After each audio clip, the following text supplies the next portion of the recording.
రవి గారు సిద్ధంగా రవి గారు నమస్తే సార్. నమస్తే వర్మ సార్. పవన్ కళ్యాణ్ గారు ఆపరేషన్, మరొక వైపు జగన్మోహన్ రెడ్డి గారిని సీరియస్గా ఆయన హెచ్చరిస్తున్నాడు. ఏంటి ఒక్కసారిగా టోన్ రేజ్ అవుతుంది? ఇంతకుముందు గతంలో అయితే ఎన్నికల ముందు ఆయన ఆ రకంగా మాట్లాడారు హెచ్చరిస్తాని. ఇప్పుడు నేను ఎవరికి భయపడను, పవన్ అన్న కూడా ఎవరికి భయపడ్డు, నేను ఇంట్లో నుంచి బయటికి వచ్చాను అంటే మళ్ళీ తిరిగి వెళ్ళనా అనుకుంటే వస్తాను నేను అని ఇలాంటి మాటలు ఈ సందర్భంలో మాట్లాడడం. అదే పవన్ కళ్యాణ్ చాలా 2-3 రకాల ఆపరేషన్లు మొదలుపెట్టారు ఈ మధ్యకాలంలో. మాట్లాడలేదు, మెత్తగా ఉన్నారు, లేకపోతే అని ఇటువంటివి వచ్చాయి కదా. మొన్న మీరు కలెక్టర్ల సమావేశంలో చేసినవి, ఆ తర్వాత తమ పార్టీ ఎమ్మెల్యేలతో మాట్లాడుతున్నవి, అదొక డైరెక్షన్, ఇది రెండో డైరెక్షన్. సో ఆయన ఒక త్రిశూల వ్యూహమో లేకపోతే ద్విశూల వ్యూహమో ఏదో చేపట్టారని స్పష్టంగా అనుకోవచ్చు. ఈరోజు పెరవలిలో ఆయన పొట్టి శ్రీరాములు జలధార అనేది ఒకటి ప్రారంభిస్తూ మాట్లాడారు. అంటే మళ్ళీ ఒకసారి వారాహి రోజులకు తిరిగిపోతున్నారు అన్న పద్ధతిలో ఆయన మాట్లాడారు.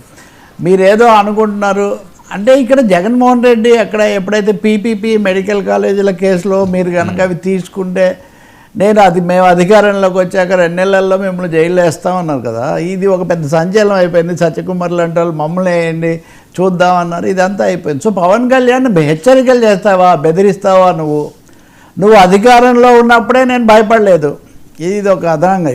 ముఖ్యమంత్రిగా 151 స్థానాలతో ఉన్నప్పుడే భయపడని వాడిని నేను ఇప్పుడు ఎందుకు భయపడతాను? నేను ప్రతిరోజు బయటకు వచ్చేటప్పుడు ఏమి ప్రాణాల కోసం అని నేనేమి రాను.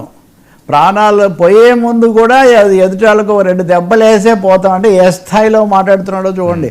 అంటే ఇక్కడ నాకు ఒక కారణం కనిపిస్తుంది. చంద్రబాబు నాయుడు రాజకీయంగా చేస్తున్న విమర్శలు ప్రతిరోజు చెప్తున్నవి అవి సరిపోవట్లేదు.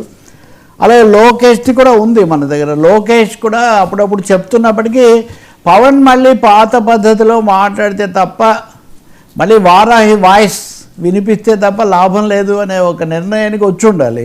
బహుశా ఎమ్మెల్యేలతో జరిపిన సమావేశాల్లో కూడా ఇది వచ్చి ఉండాలి ఆయనకి. అంటే ఫీడ్బ్యాక్ కింద నుంచి ఈ మధ్య మీరు గట్టిగా మాట్లాడకపోవటం అనేది ఒక సమస్య అవుతుంది. దానివల్ల మనమేమో తగ్గామనుకుంటున్నారు, వాళ్ళేమో రెడ్ బుక్ ఇవన్నీ చెప్తుంటేనే వాళ్ళ పార్టీ జన సైనికులు కూడా ఆయనకు ఫీడ్బ్యాక్ ఇచ్చి ఉండాలి. ఏదైనా మళ్ళీ ఒకసారి వైసీపీకి మరీ ముఖ్యంగా వ్యక్తిగతంగా జగన్మోహన్ రెడ్డికి తీవ్ర స్థాయిలో చెప్పాలి. నేనేదో మీరు చేస్తున్న దానికి ఇంకో దానికి నేనేదో భయపడి వెనక్కిపోయానని కాదు, నేను ఇంకా మరింత రెట్టింపుగా వస్తానని.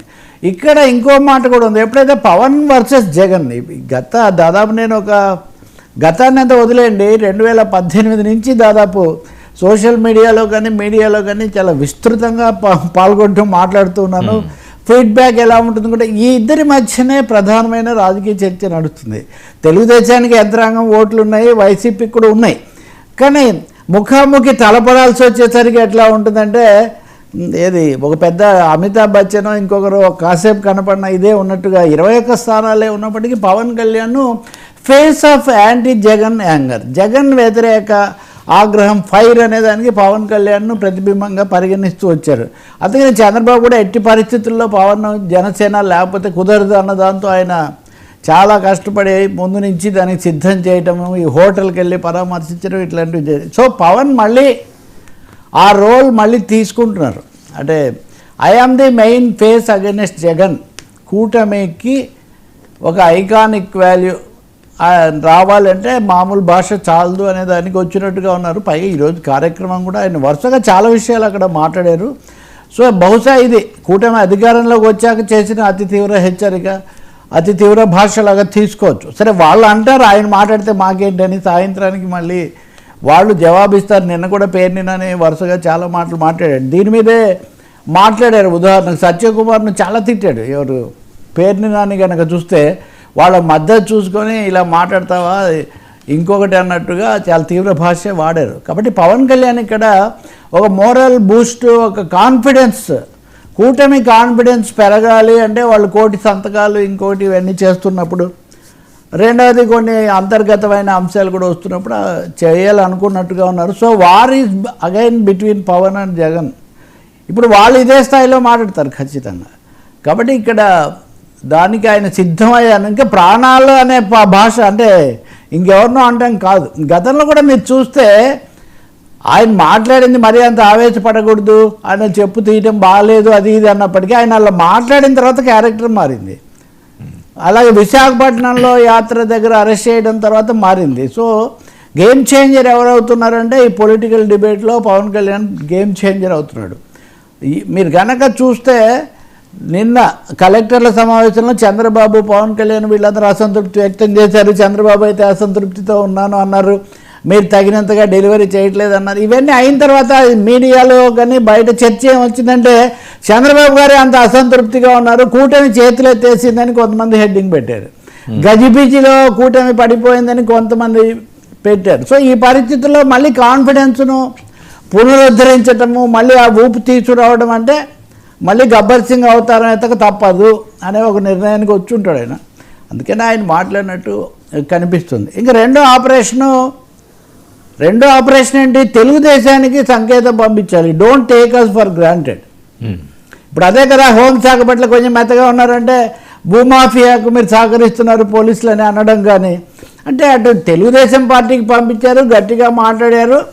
తమ పార్టీలో ఉన్న అసంతృప్తి కూడా తెలుగుదేశం అలా చేయడం వల్ల పార్టీలో వాళ్ళకి అసంతృప్తి వస్తుంది. సో ఎమ్మెల్యేల్లో మీరు గమనిస్తే నిన్న 9 మందిని కలిశారు, మీరు కామెంట్స్ కూడా చేసినట్టున్నారు.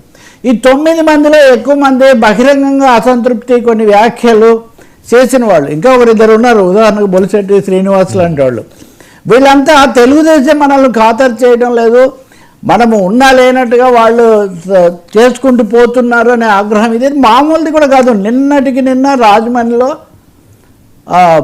నన్నయ్య యూనివర్సిటీ దగ్గర జరిగిన గొడవ చూస్తే ఆ స్థానిక జనసేన శాసనసభ్యుడి భార్యను ఏదో తోశారు, అక్కడ ఏదో సరిగ్గా సిబ్బంది మర్యాదలు పాటించలేదని తీవ్ర నిరసన అనమాట. కొంత ఉద్రిక్త పరిస్థితి కూడా లోకేష్ అటు వెళ్ళబోతున్న సమయంలో. కాబట్టి వాళ్ళ ఆగ్రహాన్ని, అసంతృప్తిని అనేక రూపంలో జన సైనికులు వెలిబుచ్చుతున్నారు. పవన్ కళ్యాణ్ మాట్లాడినప్పుడు కూడా నిన్న ఎమ్మెల్యేలతో కూడా మీరు గట్టిగా సరిగ్గా ఉండండి, మన మీద ఆరోపణలు లేకుండా చేసుకోండి. అదే సమయంలో తెలుగుదేశానికి కూడా ఈ సంకేతాలు మనం పంపిద్దాం మన కార్యాచరణ ద్వారా, మన మాటల ద్వారానే. కాబట్టి ఇక్కడ డబుల్ ఎడ్జ్డ్ నైఫ్ రెండు వైపులా పదునుంది. మన కలెక్టర్ల దగ్గర మాట్లాడింది కానీ, ఇప్పుడు ఎమ్మెల్యేలతో మాట్లాడింది కానీ, జనసేన స్థానాన్ని బలోపేతం చేసుకుంటూ జగన్ ఎదుర్కొనేది మేమే. అండ్ మూడో యాంగిల్ అప్పుడిప్పుడు వదిలిపెట్టలా, 15 ఏళ్ళు కలిసి ఉంటాం అన్నది వదిలిపెట్టలా మళ్ళీ. సో ఇప్పుడు కూటమి ఉండాలి, కూటమికి దాని ఫేస్గా ఉండాలి. ఆ భవిష్యత్తు కూడా దీన్ని నమ్మొచ్చు, మనం 15 ఏళ్ళు పవన్ ఉంటాడు అని తన మద్దతుదారులకు తెలపాలి. ఇది ఆయన వ్యూహంలో కనిపిస్తుంది. చూద్దాం, మళ్ళీ ఒక తీవ్రమైన రాజకీయ యుద్ధమే జరుగుతుంది ఏపీలో. నిన్న కూడా మనం సరే ఢిల్లీలో చంద్రబాబు, రాయలసీమ అసంతృప్తి. ఇది ఇంకోటి చంద్రబాబు